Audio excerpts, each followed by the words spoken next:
ಎಲ್ರಿಗೂ ನಮಸ್ಕಾರ. Welcome back to Skanda's vlog. ನಾನು ನಿಮ್ಮ ವಾಣಿ.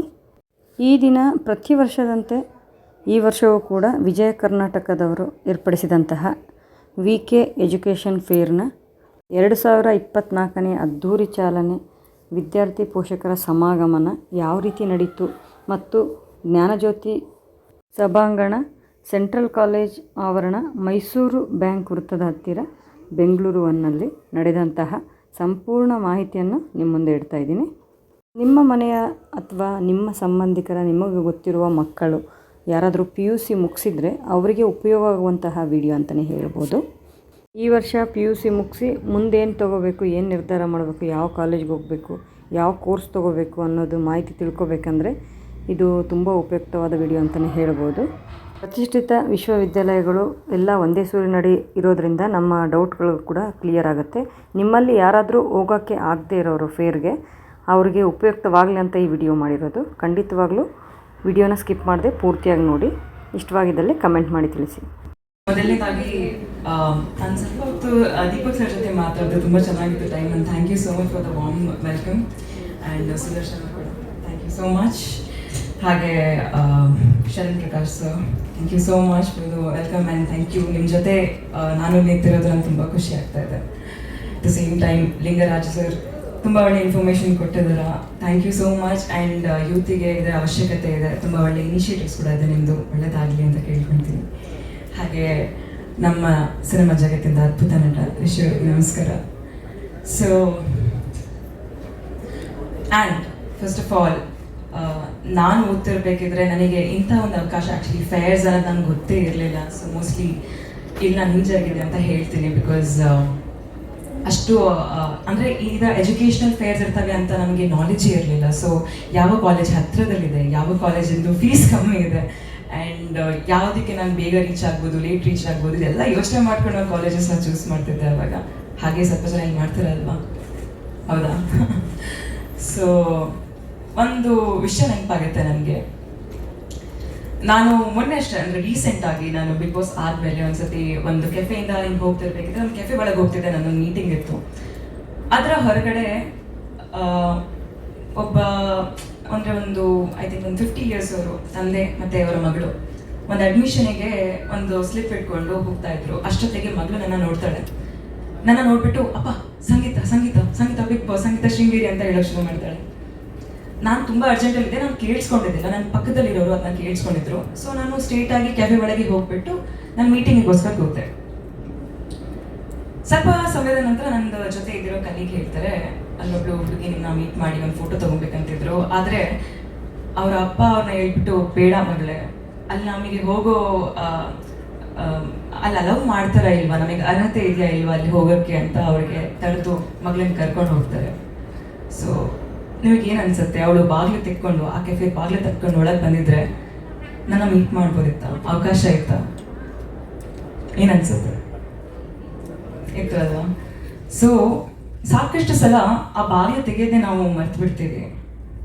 ಲೈಫಲ್ಲಿ ಸುಮಾರಷ್ಟು ಆಪ್ಷನ್ಸ್ ಇರ್ತವೆ, ಆದರೆ ಈ ಬಾಗಿಲು ತೆಗೆದ್ರೆ ಮೋಸ್ಟ್ಲಿ ನನಗೆ ನನ್ನ ಒಳಗೆ ಲವ್ ಮಾಡ್ತಾರೋ ಇಲ್ವಾ, ನಂಗೆ ಅಪರ್ಚುನಿಟಿ ಇದೆಯಾ ಇಲ್ವಾ ಅನ್ನೋದೇ ನಾವು ಮರ್ತು ಬಿಡ್ತೀವಿ. ಬಾಗಿಲು ತೆಗಿಯೋಕ್ಕೆ ಹೋಗಲ್ಲ ನಾವು. ಸೊ ಈ ಒಂದು ಬಾಗಿಲು ತೆಗಿಯೋಕ್ಕಿಂತ ಮುಂಚೆ ರಿಸರ್ಚ್ ಕೂಡ ಮಾಡ್ಬೋದು ನಾವು, ಈ ಬಾಗಿಲು ತೆಗೆದ್ರೆ ನಮಗೆ ಒಳ್ಳೇದಾಗ್ಬೋದಾ ಅಂತ. ಆದರೆ ಒಂದು ವಿಷಯ ಏನು ಅಂದರೆ, ಅಟ್ಲೀಸ್ಟ್ ಅಟೆಂಪ್ಟ್ ಆದರೂ ಮಾಡಿ ಆ ಬಾಗಿಲನ್ನ ಓಪನ್ ಮಾಡೋಕ್ಕೆ. ಬಿಕಾಸ್ ಆ ಬಾಗಿಲು ಓಪನ್ ಮಾಡಿದ್ಮೇಲೆ ಮೋಸ್ಟ್ ಪ್ರಾಬಬ್ಲಿ ಸುಮಾರಷ್ಟು ಅಪರ್ಚುನಿಟೀಸ್ ಓಪನ್ ಆಗ್ಬೋದು ನಿಮಗೆ. ಬಟ್ ಅದೊಂದು ಅಟೆಂಪ್ಟೇ ಮಾಡಲ್ಲ ಅಂದರೆ ನಿಮಗೆ ಗೊತ್ತಾಗೋ ಚಾನ್ಸೇ ಇಲ್ಲ. ಈ ಒಂದು ಎಜುಕೇಷನಲ್ ಫೇರಲ್ಲಿ ನಾನು ಇವಾಗ ನೋಡ್ತಿದ್ದ ಹಾಗೆ ವಿಜಯ ಕರ್ನಾಟಕದವರು ಎಷ್ಟು ಚೆನ್ನಾಗಿ ಅದ್ಭುತವಾಗಿ ಆರ್ಗನೈಸ್ ಮಾಡಿದ್ದಾರೆ ಅಂದರೆ, ಪ್ರತಿಯೊಂದು ಕಾಲೇಜಿಂದು ನಿಮಗೆ ಏನೇನು ಫೆಸಿಲಿಟೀಸ್ ಇದೆ, ಏನೇನು ಪ್ರೊವೈಡ್ ಮಾಡ್ತಿದ್ದಾರೆ, ಎಲ್ಲ ಒಂದು ಮಾಹಿತಿಗಳು ಕೂಡ ಸಿಗ್ತಾ ಇದೆ. ನಾನು ನನಗೋಸ್ಕರ ಒಂದು ಕಾಲೇಜ್ನ ಆಯ್ಕೆ ಮಾಡ್ಕೊಬೇಕಿದ್ರೆ ಈ ಒಂದು ಅವಕಾಶ ನನಗೆ ಸಿಕ್ಕಿರಲಿಲ್ಲ. ಬಹುಶಃ ಆ ಸಮಯದಲ್ಲಿ ಇದೊಂದು ಇದ್ದಿದ್ರೆ ಖಂಡಿತವಾಗ್ಲೂ ಇನ್ನೂ ಬೆಟರ್ ಆಪ್ಷನ್ಸ್ ಸಿಗ್ತಿತ್ತೇನೋ. ಬಟ್ ನಾನು ತಗೊಂಡಿರುವಂಥ course data and web analytics ಅಂತ BWOC. ಅದು ಫಸ್ಟ್ ಬ್ಯಾಚ್. ನಾನು ಇಂಡಿಯಾದಲ್ಲಿ ಫಸ್ಟ್ ಟೈಮ್ ಈ ಕೋರ್ಸ್ ಬಂದಿತ್ತು. ವೆರಿ ರಿಸ್ಕಿ ಅಲ್ವಾ ಹೊಸ ಕೋರ್ಸ್ನ ಚೂಸ್ ಮಾಡಬೇಕಿದ್ರೆ. ಮುಂಚೆ ನಾನು ಕಾಲೇಜ್ ಆಯ್ಕೆ ಮಾಡ್ಕೊತಿರ್ಬೇಕಿದ್ರೆ ಹೇಳ್ತಿದ್ರು, ಬೆಂಗಳೂರಲ್ಲಿ ಕಲ್ಲೆಸ್ತಿ ಹಿಂಗೆ ಬಿಸಾಕಿದ್ರೆ ಐದರ್ ಒಂದು ಇಂಜಿನಿಯರ್ ಮೇಲೆ ಬೀಳುತ್ತೆ ಅಥವಾ ಒಂದು ಡಾಕ್ಟರ್ ಮೇಲೆ ಬೀಳುತ್ತೆ ಅಂತ. ಟೆಕ್ನಾಲಜಿ ಅಪ್ಗ್ರೇಡ್ ಆಗ್ತದೆ ಆ್ಯಂಡ್ ಎಲ್ಲ ಕಡೆ ಇನ್ಫ್ಲೂಯೆನ್ಸರ್ಸ್ ಕೂಡ ತುಂಬ ಹೆಚ್ಚಾಗಿದ್ದಾರೆ. ಸೊ ನಮಗೇನು ಇಂಟ್ರೆಸ್ಟ್ ಇದೆಯೋ ಅದಕ್ಕೆ ಒಂದು ಕೋರ್ಸ್ಗಳು ಕೂಡ ಬಂದಿದ್ದಾವೆ. ಕಲಿಕೆ ಜೊತೆ ಕೌಶಲ್ಯ ಅಂತ ಸರ್ ಹೇಳಿದ್ರು. ಆ ಒಂದು ಟಾಪಿಕ್ ನನಗೆ ತುಂಬ ಇಷ್ಟ ಆಯಿತು. Because skill matters a lot. ಇವಾಗ ಅಫ್ಕೋರ್ಸ್ ಥಿಯರಿಟಿಕಲ್ ನಾಲೆಜ್ ನಾವು ಕಾಪಿ ಪೇಸ್ಟ್ ಮಾಡ್ಕೊಂಡು ಮಾಡ್ಬೋದು, ಹೇಗೆ ಬೇಕಿದ್ರೂ ಮಾಡ್ಬೋದು. ಇವಾಗ ಎಲ್ಲ ನಾವು ಮೊಬೈಲಲ್ಲೇ ಮಾಡ್ಬೋದು, ಎಲ್ಲಿಂದ ಕಾಪಿ ಪೇಸ್ಟ್ ಮಾಡ್ಬೋದು. ಬಟ್ ಸ್ಕಿಲ್ ಅನ್ನೋದಿದೆಯಲ್ವಾ, ಅದನ್ನು ಎಲ್ಲ ಕಡೆ ಎಲ್ಲ ಇಂಟರ್ವ್ಯೂಸಲ್ಲಿ ಚೆಕ್ ಮಾಡ್ತಾರೆ. So practical knowledge is very important. ನಾನು ಓದಿರೋ ಕೋರ್ಸು ಕೂಡ 50% ಪ್ರಾಕ್ಟಿಕಲ್ ನಾಲೆಜ್ ಇತ್ತು. It's very important. Also because practical ನಾಲೆಜಿಂದ ನಮ್ಮ ಪರ್ಸ್ನಾಲಿಟಿ ಡೆವಲಪ್ ಆಗುತ್ತೆ. And it's very important. Be it corporate or even industry, personality matters a lot. So ನೀವು ಇಷ್ಟು ಜನ ಇವಾಗ ಇಲ್ಲಿ ಕೂತ್ಕೊಂಡಿದ್ದೀರಾ, ಅಲ್ಲಿ ನಿಂತ್ಕೊಂಡು ಕೂಡ ಕೇಳಿಸ್ಕೊಳ್ತಿದ್ದೀರಾ ಅಂದರೆ ನಿಮ್ಮಲ್ಲಿ ಆ ಒಂದು ಇಂಟ್ರೆಸ್ಟ್ ಇದೆ, ಆ ಒಂದು ಕುತೂಹಲ ಇದೆ ಅಂತ ಕಂಡುಬರುತ್ತೆ. So I just wish you all the very best and don't forget. Sangeetha Sringeri ಅವರಿಗೆ ದಯವಿಟ್ಟು ಜೋರಾದ ಚಪ್ಪಾಳೆಯೊಂದಿಗೆ ಪ್ರೀತಿಯ ಧನ್ಯವಾದಗಳನ್ನು ಸಮರ್ಪಿಸಬೇಕು ಅಂತ ವಿನಂತಿಸ್ತಾ ಇದ್ದೀವಿ. ನಾನು ಇಂಜಿನಿಯರಿಂಗ್ ಕಾಲೇಜ್ ಸೆಲೆಕ್ಟ್ ಮಾಡ್ತಾ ಇರಬೇಕಾದ್ರೆ I think that was one of the most confusing period ನನ್ನ ಲೈಫಲ್ಲಿ ಆ್ಯಕ್ಚುಲಿ. ಸೊ ಹಾಗಾಗಿ ನನ್ನ ಎಕ್ಸ್ಪೀರಿಯನ್ಸ್ನ ಹಂಚ್ಕೊಂಡ್ರು ಕೂಡ ಸಾಕಷ್ಟು ಜನರಿಗೆ ಅದರಿಂದ ಅನುಕೂಲ ಆಗ್ಬೋದು. ಸೊ ಹಾಗಾಗಿ ಬರೋದು ಒಳ್ಳೇದು ಅಂತ ಹೇಳಿ ಬಂದೆ. ನಾನು ಯೂಶಲಿ ಲೈಫಲ್ಲಿ ಬಹಳ ಕ್ಲಿಯರ್ ಆಗಿರ್ತೀನಿ, ಕ್ಲಾರಿಟಿ ಇರುತ್ತೆ ಎಲ್ಲದರಲ್ಲೂ. ಆದರೆ ಕಾಲೇಜ್ ಸೆಲೆಕ್ಟ್ ಮಾಡಬೇಕು ಅಥವಾ ಕೋರ್ಸ್ನ ಸೆಲೆಕ್ಟ್ ಮಾಡಬೇಕು ಅಂತ ಬಂದಾಗ ಯಾರಿಗೇ ಆಗಲಿ ಒಂದು ಸೆಕೆಂಡ್ ಒಂದು ಕನ್ಫ್ಯೂಷನ್, ಡೈಲಮಾ, ಡೌಟ್ ಎಲ್ಲ ಇರುತ್ತೆ. ಈ ಕೋರ್ಸ್ ಬೆಟರಾ, ಆ ಕೋರ್ಸ್ ಬೆಟರಾ, ಇದು ನನಗೆ ಫ್ಯೂಚರ್ ಚೆನ್ನಾಗಿರುತ್ತಾ, ಇದರಲ್ಲಿ ನನಗೆ ಸ್ಯಾಲ್ರಿ ಚೆನ್ನಾಗಿರುತ್ತಾ, ಇದರಲ್ಲಿ ಪ್ಲೇಸ್ಮೆಂಟ್ ಚೆನ್ನಾಗಿರುತ್ತೆ, ಎಲ್ಲ ಡೌಟ್ಸ್ಗಳು ಇರುತ್ತೆ. ನನಗೂ ಇತ್ತು. It is such a wonderful opportunity ಅಲ್ಲ. ಅಂದರೆ ಈ ಥರ ಎಕ್ಸ್ಪೋ ಆದಾಗ ಬಹಳಷ್ಟು ಪ್ರಶ್ನೆಗಳಿಗೆ ತುಂಬ ಸುಲಭವಾಗಿ ಉತ್ತರ ಸಿಗುತ್ತೆ. ನಾನು ಇಂಜಿನಿಯರಿಂಗ್ ಜಾಯ್ನ್ ಆಗಬೇಕಾದ್ರೆ ಈ ಎಕ್ಸ್ಪೋ ಇರಲಿಲ್ಲ. ಸೊ ಹಾಗಾಗಿ ನನಗೆ ಇದ್ದಿದ್ದ ಪ್ರಶ್ನೆಗಳಿಗೆಲ್ಲ ಉತ್ತರ ಕಂಡುಹಿಡಿಯೋದೇ ಒಂದು ದೊಡ್ಡ ಕೆಲಸ ಆಗ್ತಾಯಿತ್ತು. ಆ್ಯಂಡ್ ಆ ಟೈಮ್ನಲ್ಲಿ actually I still remember Deepak sir, Bangalore mirror was very instrumental actually. I should thank the team because Bangalore ಮಿರರಲ್ಲಿ ಒಂದು ಆರ್ಟಿಕಲ್ ಬರ್ತಾ ಇತ್ತು ಎಜುಕೇಷನ್ ಬಗ್ಗೆ. ಸ್ಟೂಡೆಂಟ್ಸ್ನ ಅಡ್ರೆಸ್ ಮಾಡಿನೇ ಒಂದು ಆರ್ಟಿಕಲ್ ಬರ್ತಾ ಇತ್ತು. ನಾನು ಆ ಆರ್ಟಿಕಲ್ನ ಬರಿತಾ ಇದ್ದಿದ್ದಂಥ ಒಬ್ಬರು ಕೌನ್ಸಿಲರ್ ಇದ್ರು. ಆ ಲೇಡಿ ಅವ್ರಿಗೆ ಇಮೇಲ್ ಮಾಡಿ, ಅವ್ರ ಇಮೇಲ್ ಅಡ್ರೆಸ್ ಮಾತ್ರ ಇತ್ತು. ಅವ್ರು ಇಮೇಲ್ ಮಾಡಿ, ನಾನು have a set of questions, I would like to meet you ಅಂತ ಒಂದು ಇಮೇಲ್ ಕಳಿಸಿದೆ. 2 days ಆದಮೇಲೆ ಅವ್ರು ರೆಸ್ಪಾಂಡ್ ಮಾಡಿದ್ರು. ಆಮೇಲೆ ಅವ್ರನ್ನ ಹುಡ್ಕೊಂಡು ಹೋಗಿ ನಾನು ಐ ಹ್ಯಾವ್ ದೀಸ್ ಡೌಟ್ಸ್, ನನಗೆ ಯಾವ್ಯಾವ ಕೋರ್ಸ್ ಏನೇನಿರುತ್ತೆ ನನಗೆ ಅನ್ನೋ ಮಾಹಿತಿಗಳನ್ನ ತಿಳ್ಕೊಳ್ಳೋದಕ್ಕೆ I went and met her. So ಹಾಗಾಗಿ ನಾವು I remembered that back in the day ಅವಾಗ Bangalore mirror has actually help me in one way. And today ಇವಾಗ ಅವ್ರ ಕಡೆಯಿಂದನೇ ಒಂದು ಎಕ್ಸ್ಪೋ ಈ ಥರದ್ದು ಆರ್ಗನೈಸ್ ಮಾಡಿದಾಗ ಆ ಥರ ಆ ಟೈಮ್ನಲ್ಲಿ ಆಗಿದ್ದಿದ್ರೆ ನನಗೆ ಬಹುಶಃ ಐ ಸ್ಪೆಂಡ್ 1 entire month. ನನಗೆ ಒಂದು 10-15 ಪ್ರಶ್ನೆಗಳಿತ್ತು, ಅದನ್ನು ಉತ್ತರ ಕಂಡುಹಿಡಿಯೋದಕ್ಕೆ ನಾನು ತುಂಬ ಅಲ್ಲಾಡಿದ್ದೆ. ಸೊ ಹಾಗಾಗಿ ಈ ಥರದ್ದು ಎಕ್ಸ್ಪೋ ಫ್ರಮ್ ಸಮ್ಮನ್ ನನ್ನ ಇಯರಲ್ಲಿ ಈ ಎಕ್ಸ್ಪೋ ಇಲ್ಲದೇ ಇದ್ದದನ್ನ ನಾನು ನೋಡಿದಾಗ ಇವಾಗ this is a great opportunity for you all. ಅಂದರೆ ನಿಮಗೆ ಇರುವಂಥ ಪ್ರಶ್ನೆಗಳು ಏನೇನಿದ್ದಾವೆ ಎಲ್ಲವೂ ಕೂಡ ನೀವು ಇಲ್ಲಿ ಉತ್ತರ ಕಂಡುಹಿಡ್ಕೊಳ್ಬೋದು.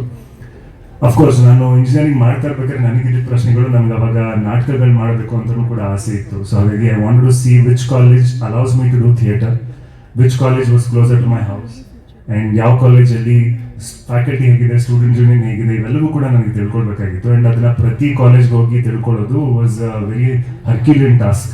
ಅದು ನಿಮಗೆ ಇಲ್ಲಿ ತುಂಬ ಸುಲಭವಾಗಿ ಸಿಕ್ಬಿಡುತ್ತೆ. ಸೊ ಹಾಗಾಗಿ this a great opportunity for all of you. And ಸ್ಟೂಡೆಂಟ್ಸ್ಗೆ ಇವಾಗ I mean the only thing, this is the era of artificial intelligence and especially chat GPT ಎಲ್ಲ ಬಂದ್ಬಿಟ್ಟಿದೆ. ನಾನು ಓದಿದ್ದು civil engineering, but how things have evolved ಅಂತ ಹೇಳಿದ್ರೆ, ನಾವು you don't need a civil engineer to construct a house. In fact that can be done through AI. ಅಂದರೆ ಇವಾಗ 3D printing ಕೂಡ ಬಂದ್ಬಿಟ್ಟಿದೆ. ಮನೆಗಳನ್ನ 3D ಪ್ರಿಂಟಿಂಗಲ್ಲೇ ಕನ್ಸ್ಟ್ರಕ್ಟ್ ಕೂಡ ಆಗ್ತಾ ಇದೆ. That is how world has evolved and that's how things have advanced. So the only thing, ನೀವೇನಾದರೂ ಓದಿ, do it with conviction, do it with a lot of dedication. Because in 10 years ಆದಮೇಲೆ ಜಗತ್ತು ಹೇಗೆ ಬದಲಾಗುತ್ತೆ ಅನ್ನೋದು ಯಾರಿಗೂ ಗೊತ್ತಿಲ್ಲ. Of course we can see that traces of AI, all these things are going to dominate, that is a fact. But of course human intervention will always remain. So ಹಾಗಾಗಿ ನಾವು ನಮ್ಮನ್ನು ನಾವು ಅಪ್ಡೇಟ್ ಮಾಡ್ಕೊಳ್ಳೋದೇ ಬಹಳ ಇಂಪಾರ್ಟೆಂಟ್ ಕೆಲಸ. ಸೊ ನಾನು civil engineering ಓದಿದ್ದೀನಿ, ಹಾಗಂತೂ ನಾನು 10 years ಆದಮೇಲೆ ನಾನು ನನ್ನ ಲೈಫ್ ಪೂರ್ತಿ ಸೆಟ್ ಆಗಿಬಿಡುತ್ತೆ, ನಾನು ಹೋಲ್ ಲೈಫ್ ನಾನು ಅದನ್ನೇ ಕಂಟಿನ್ಯೂ ಮಾಡ್ಕೊಳ್ತೀನಿ ಅನ್ನೋ ಒಂದು ಲಕ್ಸುರಿ ಖಂಡಿತವಾಗ್ಲೂ ಇಲ್ಲ ಲೈಫಲ್ಲಿ. ಇವಾಗ every few years something or the other new comes in. And we have to keep learning and adjusting. So ಈ ಎಕ್ಸ್ಪೋ ಅನ್ನೋದೇನಿದೆ, ಸ್ಟೂಡೆಂಟ್ಸ್ ಆಗಿ ವಿದ್ಯಾರ್ಥಿಗಳನ್ನು ಉಳ್ಕೊಳ್ಳೋದು not just during our education days. Fortunately or unfortunately we have to be students all our life, and that is a harsh reality. So ಹಾಗಾಗಿ especially ನಾನು ಇದನ್ನು ಹೇಳ್ತಾ ಇರೋದು ತಂದೆ ತಾಯಿಯಂದರಿಗೆ. ಮಕ್ಕಳನ್ನ ಕಾಲೇಜಿಗೆ ಸೇರಿಸ್ಬಿಟ್ಟೆ, ಇವಾಗ ಅವ್ರು ಸೆಟ್ಲ್ ಆಗ್ಬಿಟ್ರು, ನಾನೀಗ ಆರಾಮಾಗಿ ಇದ್ಬಿಡ್ತೀನಿ ಅಂತಲ್ಲ. This is a constant process. So ಹಾಗಾಗಿ ಅದನ್ನು ಮನವರಿಕೆ ಮಾಡ್ಕೊಂಡು, and that's a beautiful process also. And some of the wonderful speeches actually, especially Deepak sir, one thing that I really liked was VK Money ನೀವು introduce ಮಾಡಿದ್ದೀರಾ. In fact, ನಾನು being an engineer, I always had to go learn about finance myself online. Economic Times ಇವಾಗಲೂ ಕೂಡ ನಮಗೆ ಬರುತ್ತೆ ಮನೆಯಲ್ಲಿ, and I always used to wonder ಕನ್ನಡದಲ್ಲಿ ಯಾಕೆ ಬರಲ್ಲ ಇದು, because it's such an important piece of information. And ಅದನ್ನ ಇವಾಗ ಕನ್ನಡದಲ್ಲೂ ಕೂಡ ತೊಗೊಂಡು ಬಂದಿದ್ದಾರೆ ವಿ ಕೆ ಮನಿ ಮೂಲಕ, and I am very happy with that. And ಮುಖ್ಯವಾಗಿ Patil sir, wonderful speech.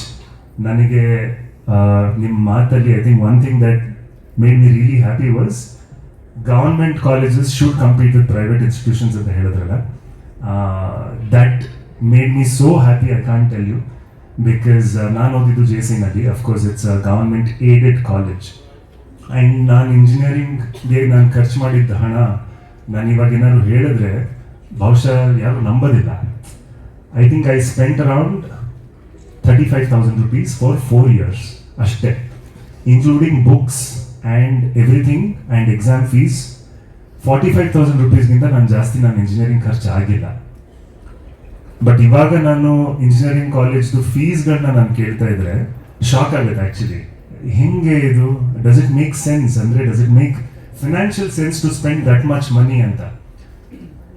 Fortunately or unfortunately ನಾನು ಪಾಸ್ ಔಟ್ ಆದಾಗ ಏನು ಒಂದು ಆವ್ರೇಜ್ ಪೇ ಪ್ಯಾಕೇಜ್ ಅಂತ ಏನು ಬರ್ತಾ ಇತ್ತು, ಅದಕ್ಕಿಂತ ಬಹುಶಃ ನಾಟ್ ಮೋರ್ ದೆನ್ 10-15% ಇನ್ಕ್ರೀಸ್ ಆಗಿದೆ. ಇವತ್ತಿಗೂ ಕೂಡ ಅದೇ ಪೇ ಪ್ಯಾಕೇಜ್ ಬರುತ್ತೆ. But the cost of education has gone up so drastically. There's a strong need for government institutions to come up and really compete with private institutes. One thing that I don't want India to become is the US education model where ಅವ್ರು plan ಮಾಡಬೇಕು, ಇಲ್ಲಿ ತಂದೆ ತಾಯಿ ಹೇಗೆ ಮಕ್ಕಳ ಮದುವೆಗೆ ಸೇವಿಂಗ್ಸ್ನೆಲ್ಲ plan ಮಾಡಿ ಬ್ಯಾಂಕ್ನಲ್ಲಿ ಸೇವಿಂಗ್ಸ್ ಇಟ್ಟು ಗೋಲ್ಡ್ನ ಲಿಕ್ವಿಡೇಟ್ ಮಾಡಿ ಮದುವೆ ಮಾಡೋದು, ಇದನ್ನೆಲ್ಲ ಯೋಚನೆ ಮಾಡಿ ಮಾಡ್ತಾರೆ. ಹಾಗೆ ಮಕ್ಕಳು ಎಜುಕೇಷನ್ ಮಾಡಿಸೋದಕ್ಕೂ ಕೂಡ ಅಲ್ಲಿ they really have to plan, ನಾನು ಕಾಲೇಜಿಗೆ ಕಳಿಸ್ಬೋದಾ ಅಂತ, because it's so expensive. We don't want to become that. And with such vision, sir, it makes me really happy that the right man is at the right place. Government institutes idrene, I think we'll have ಈ ಜಗತ್ತಿನಾದ್ಯಂತ most of the corporate companies CEOs ಯಾರಿದ್ದಾರೆ, ಸುಂದರ್ ಪಿಚೈ ಆಗಿರ್ಬೋದು, ಸತ್ಯ ನಡೆಲ್ಲ ಆಗಿರ್ಬೋದು, ಅವರೆಲ್ಲರೂ they are all products of IITs. And IITs ಬಂದಿದ್ದು ಕೂಡ because the cost of education was also much cheaper. So ಹಾಗಾಗಿ ಅದನ್ನು ನಾವು ಎನ್ಕರೇಜ್ ಮಾಡೋದು ಬಹಳ ಮುಖ್ಯ. So much for coming to share.